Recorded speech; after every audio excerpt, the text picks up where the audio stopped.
大家好㗎嘛，今日同大家分享下呢個中大嘅未圓湖啊。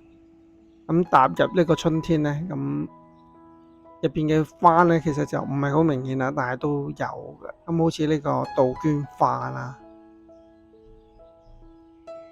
咁圍繞住個未圓湖呢，都係零星咁樣開咗嘅。咁當然啦，亦都有啲立杜鵑。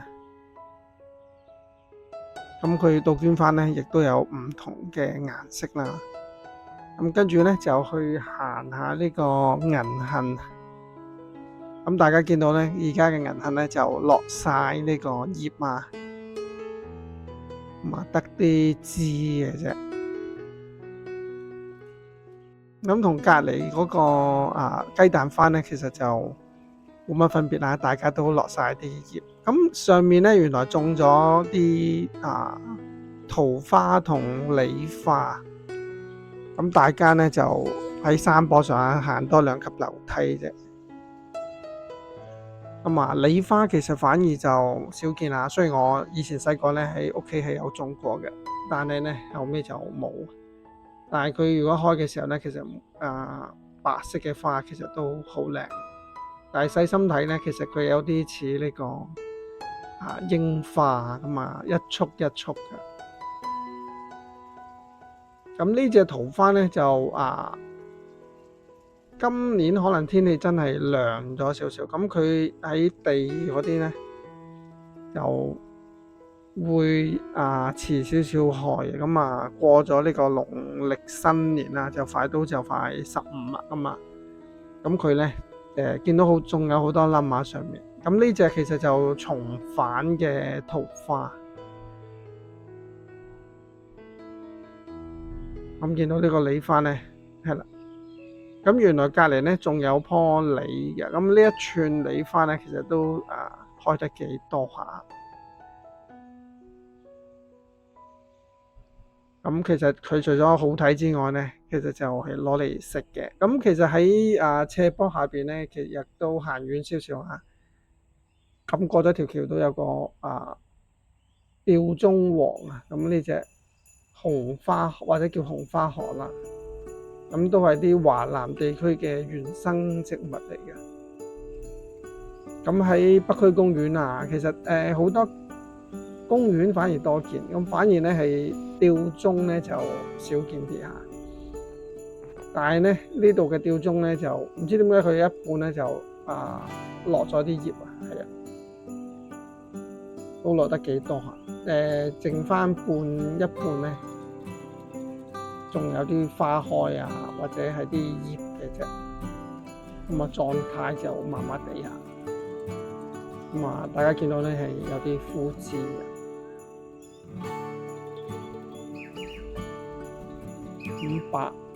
呢個白千層咧仲有花定係葉嚟嘅，遠睇就真係。呢個就獅子亭啦。咁喺獅子亭咧亦都幾多嘅茶花，同埋有啲山茶有啲松瓣好多唔同嘅顏色。咁亦都有啲動物咧，特別係啲蜜蜂野蜂咧，就喺度努力喺度採摘。咁呢隻肥肥胖胖嘅蜂咧就係啦。平時見佢咧如果啲小花嚟講咧，佢又擔下釘咁樣係啦。咁相傳呢隻蜂咧係如果計呢個物理現象咧係飛唔飛㗎？不過咧喺動物世界咧，其實好多係未必係同物理咧係有直接嗰個必然關係。茶花呢度咧，雖然就落咗大半啦，咁但係咧其實亦都有幾好嘅。咁有啲開咗啦，有啲就未開，係啦。咁開一半咧都有嘅。呢啲松瓣咧就靚少少，咁有啲咧就直情係個顏色咧係漸層。咁見到個係啦，有啲就淺啲，有啲深啲。咁有啲咧就純白色比較純潔啲。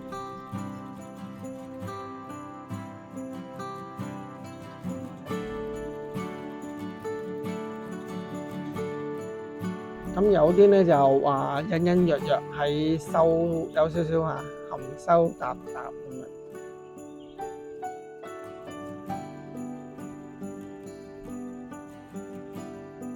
唔係咁容易睇。咁其實地下就係啦，其實都落好多花㗎嘛。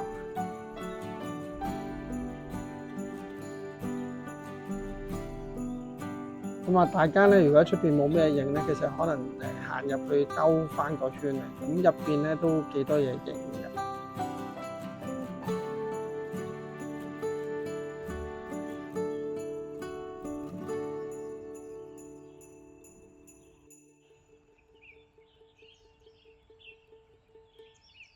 因為每個角度咧，其實你遇嘅花咧可能都唔同，可能咧你睇嘅一邊咧就冇乜，行另外一邊咧可能又有啲嘅。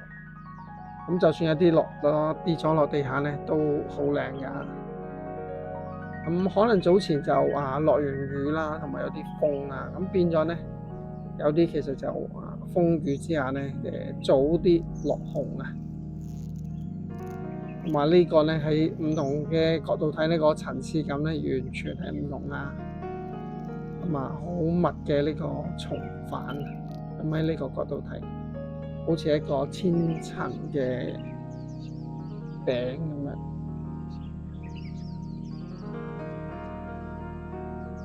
咁你會睇到呢個止於至善啊。喺落羽松下邊咧就有條叫做捷徑啦。唔係行得快嗰啲係俾你可以思考下。咁亦都佈滿咗呢個落羽松嘅樹葉，黃色。咁今年其實算係落得感覺好似慢少少。咁紅葉嗰個期咧，可能個天氣都叫好啲啦。其實唔算話落得好快。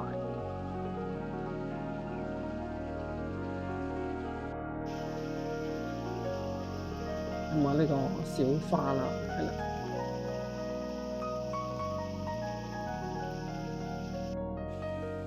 仲有啲紅色嘅合歡花。盛開嘅時候就幾靚，好似一個絨頭咁樣。但係當佢謝嘅時候咧，其實亦都係好似亂咗啲頭髮咁樣，一團糟。係啦，呢個咧啱啱見到盛開，同埋一個謝咗嘅花。咁見到上面嗰啲楓樹咧，其實有啲咧就已經開咗新嘅樹葉，綠色翠翠地。仲有啲好似龍眼荔枝或者係嗰啲芒果類嗰啲咧，就已經開花。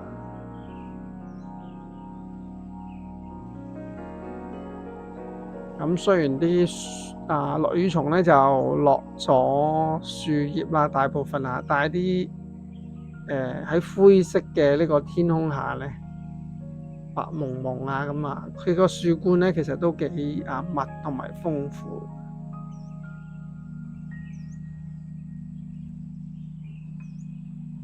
所以咧都吸引咗我睇一睇先。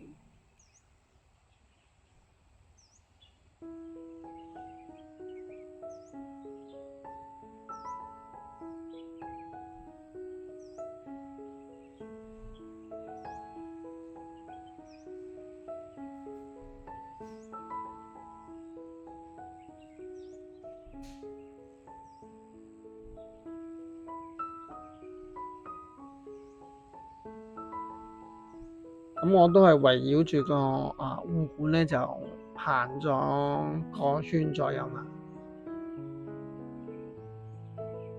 陽光咧就麻麻地，能見度咧其實都一般嘅啫。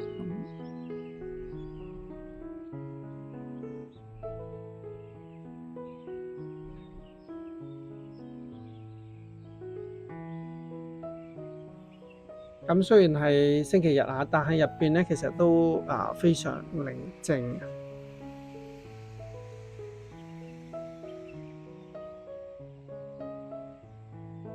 可能大家咧而家都好多啲週末咧唔同嘅節目去玩食。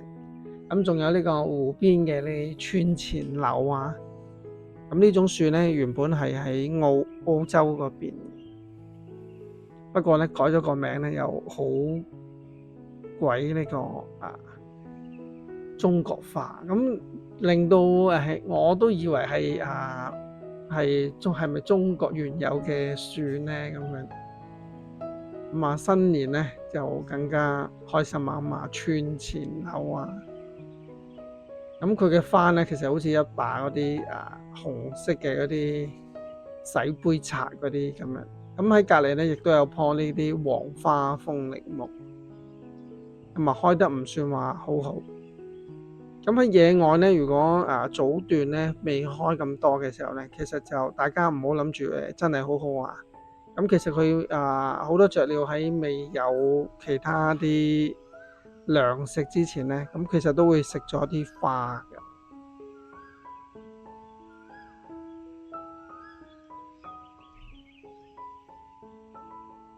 所以你早嘅花嗰啲黃花咧，其實就反而變咗做一啲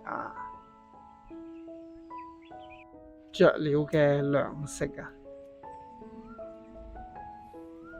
咁佢當佢開得靚嘅時候咧，可能已經係第一糧食多咗，第二咧佢啲花咧供應咧都多過於嗰個覓食嗰啲雀鳥。咁係下邊咧亦都有啲鯉魚嘅池啊成，咁好得意啊！可能之前咧就有人咧就餵開，咁你行埋去咧啲魚咧好似會走埋嚟同你打招呼嘅，咁可能係揾食啫嚇。咁當然啦，就跟住就走啦。咁今日分享係咁多，拜拜。